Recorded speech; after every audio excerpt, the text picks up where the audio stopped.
আমার ঘর সংসার আরেকটি ভিডিওতে তোমাদের অনেক অনেক স্বাগত। আশা করি যে যেখানে আছো ভালো আছো, সুস্থ আছো। তো আজকেও আমি একটি রেসিপি তোমাদের সাথে শেয়ার করছি, সেটি হলো মেটের চচ্চড়ি। তো তোমরা ভিডিওটা স্কিপ না করে পুরো ভিডিওটা দেখবে। যারা আমার ভিডিও রোজ দেখো তাদেরকে অসংখ্য ধন্যবাদ, আর যারা প্রথম দেখছো তাদেরকেও অসংখ্য ধন্যবাদ। তো চলো দেখা যাক আমি আজকে মেটের চচ্চড়ি করতে কী কী লাগছে, কীভাবে মেটের চচ্চড়ি করছি। ভিডিওটা ফার্স্ট থেকে লাস্ট পর্যন্ত দেখার অনুরোধ রইল।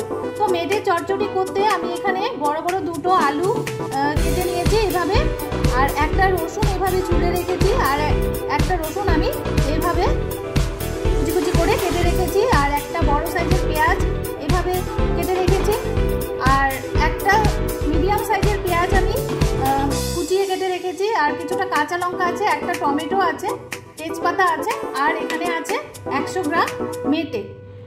তো কড়াই আমি বসিয়ে দিয়েছি, প্রায় গরম হয়েই গেছে। পুরো রান্নাটা আমি সর্ষের তেলে করব। সর্ষের তেলে রান্না করলে রান্নাটা একটু অন্যরকম টেস্ট হবে। প্রথমে আমি কড়াইতে তেল দিয়ে দিলাম, কিছুটা সর্ষের তেল। তেলটা আমি ভালো করে গরম করে নেব। আলুটা আমি নুন হলুদ দিয়ে মাখিয়ে ভালো করে ডিপ ফ্রাই করে তুলে রাখবো। আলুতে আমি নুন দিয়ে দিলাম, আর দিয়ে দিলাম আমি হলুদ। এবার আমি আলুটাকে ভালো করে মাখিয়ে নিচ্ছি। আমার তেলটা গরম হয়ে গেছে, ভালো করে গরম করে নিয়েছি তেলটা। এবার আমি এই আলুগুলো তেলের মধ্যে দিয়ে দিচ্ছি।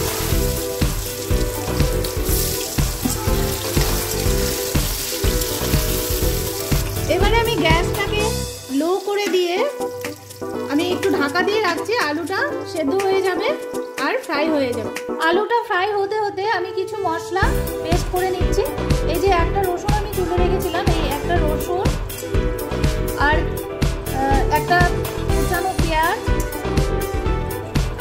আর এই 5টা কাঁচা লঙ্কা আমি একসাথে পেস্ট করে নিচ্ছি।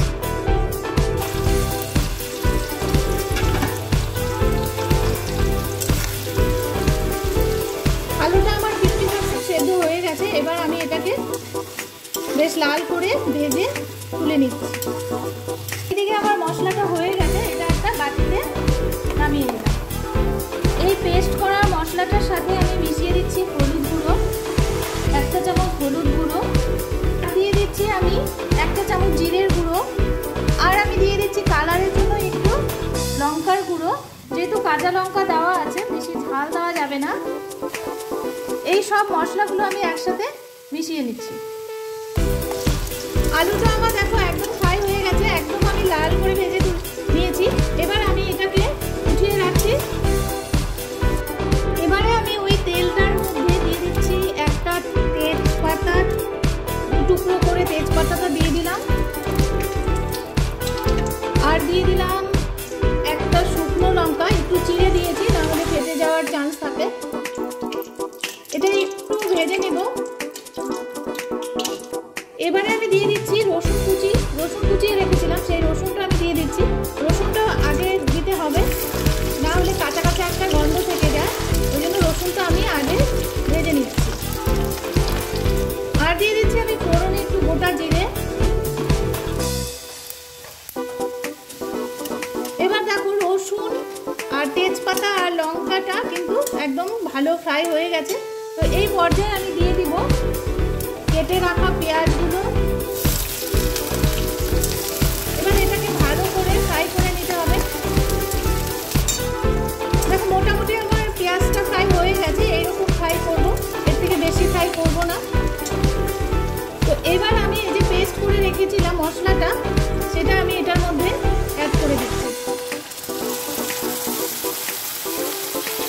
আগে দিয়ে দিলাম কেন কি না, এটার মধ্যে রসুন আছে, রসুনের একটা কাঁচা গন্ধ থাকবে মশলাটা ভালো ফ্রাই না হলে, সেই জন্য আমি রসুনটা আগে ফ্রাই করে নিয়েছি। তারপর পেস্টটাকেও আমি মশলাটাকেও তারপর কষিয়ে নিচ্ছি। এবার মশলাটাকে একটু ভালো করে কষিয়ে নিব। 50% কষাবো মশলাটা, আর 50% বেটে দেওয়ার পর কষিয়ে নেব। আমি দিয়ে দিচ্ছি টেস্ট অনুসারে নুন। যেহেতু আলু ফ্রাই করার সময় নুন দেওয়া ছিল, সেই জন্য আমি একটু কম নুন দিচ্ছি। তারপর টেস্ট করে তারপর যদি লাগে তাহলে দেব। তো এবার মশলাটা আমি ভালো করে কষিয়ে নিচ্ছি। দেখো মোটামুটি আমার মশলাটা কষানো হয়ে গেছে, একটা সুন্দর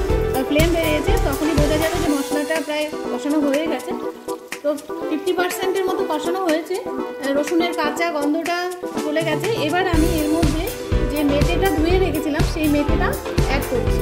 আর এই মেটের চটচটি রুটি, পরোটা, গরম ভাত সব কিছুর সাথেই কিন্তু খুব ভালো লাগে।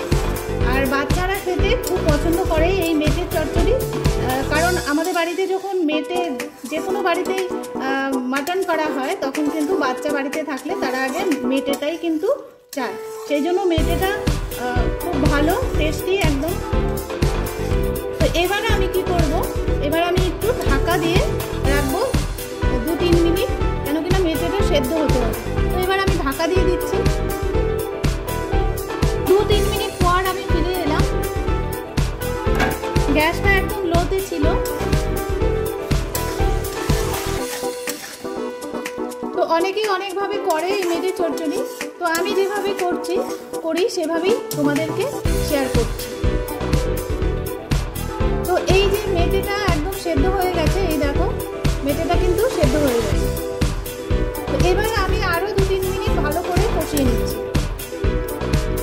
তো মেটেটা আমার দেখো কষানো হয়ে গেছে, একদম তেলগুলো ছেড়ে এসছে। তো এই পর্যায়ে আমি দিয়ে দিব এই যে লঙ্কা কুচি করে রেখেছিলাম, এখানে 4টে কাঁচা লঙ্কা কুচি আছে। তো লঙ্কা কুচিটা দিয়ে দিলাম। আগে যদি লঙ্কা কুচিটা দিয়ে দিতাম তাহলে একটু ঝাল হয়ে যেত, ওই জন্য আমি লঙ্কা কুচিটা পরে অ্যাড করলাম। আর দিয়ে দিলাম আমি একটা টমেটো কুচি। তো মশলা যখন দিয়েছি, আমি মশলা পেস্টটা যখন দিয়েছি সেখানে আমি 1 চামচ আদা পেস্ট দিয়েছিলাম, সেটা তোমাদের দেখাতে ভুলে গেছি। তো এইগুলো এখন সব মিশিয়ে দিলাম। এখন আমি দিয়ে দিচ্ছি যে ভেজে রেখেছিলাম আলুটা, সেই আলুটা এর মধ্যে অ্যাড করে দিলাম।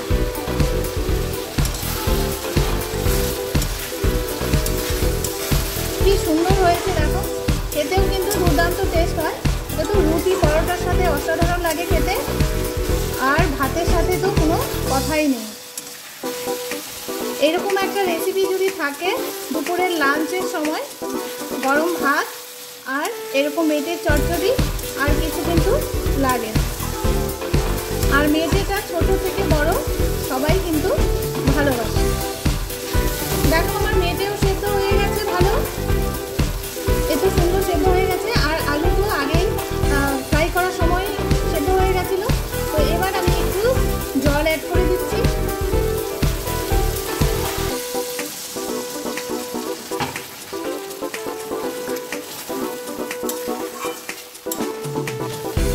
বেশি জল দেবো না, যেহেতু মেটে চচ্চড়ি আর এটা কিন্তু একটু শুকনো শুকনোই হয়।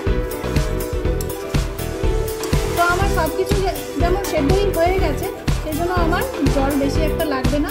তো এবার আমি গ্যাসটাকে লো করে দিয়ে একটু ঢাকা দিয়ে দেবো, তাহলে মেটে আর আলু মশলা সব অ্যাডজাস্ট হয়ে যাবে। তো 2-3 মিনিটের জন্য আমি ঢাকা দিয়ে গ্যাসটাকে লো মিডিয়াম করে রেখে দিলাম। ফিরে এলাম 2-3 মিনিট পর। এবার দেখি কি হয়েছে আমার মেটের অবস্থা। তো আমার মেটের চচ্চড়িটা কিন্তু একদম পারফেক্ট রেডি হয়ে গেছে। নামানোর আগে আমি একটু গুঁড়ো গরম মশলার গুঁড়ো ছড়িয়ে দিচ্ছি। তো গরম মশলা গুঁড়োটা ভালো করে মিশিয়ে নিয়ে আমি এটাকে নামিয়ে সার্ভ করে দেব। এইরকমই ঝোল ঝোল নামাতে হবে, কারণ ঠান্ডা হলে কিন্তু আর একটু টেনে যাবে।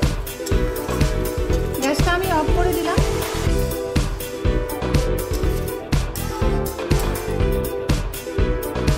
তো এইরকম একটা মেথির চচ্চড়ি কিন্তু খেতে দারুণ লাগবে রুটি, ভাত, পরোটা সব কিছুরই সাথে।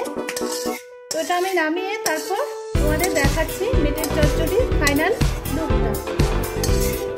তো এই তো আমার মেথির চচ্চড়ির ফাইনাল লুক। তো দেখতে অসাধারণ হয়েছে, খেতেও টেস্টি হবে। এখন আমি গরম গরম ভাতের সাথে সার্ভ করে দিব। তো আজকের আমার এই মেথির চচ্চড়ির রেসিপিটা তোমাদের কেমন লাগলো? এই রেসিপিটা কিন্তু রুটি, ভাত, পরোটা সব কিছুর সাথে খাওয়া যায়, আর বাচ্চারা তো খুবই পছন্দ করে। তোমরা বাড়িতে অবশ্যই ট্রাই করবে। তো আজকের আমার এই রেসিপিটা তোমাদের কেমন লাগলো তোমরা অবশ্যই লাইক করবে, কমেন্টস করে বলবে। আর যারা নতুন বন্ধু দেখছো তারা অবশ্যই সাবস্ক্রাইব করে বেল নোটিফিকেশনটি অন করে রাখবে, তাহলে আমার নিত্য নতুন ভিডিও, ব্লগ বা রেসিপি সবার আগে তোমাদের কাছে পৌঁছে যাবে। আর যদি ভালো লাগে রেসিপিটি তাহলে শেয়ার করবে।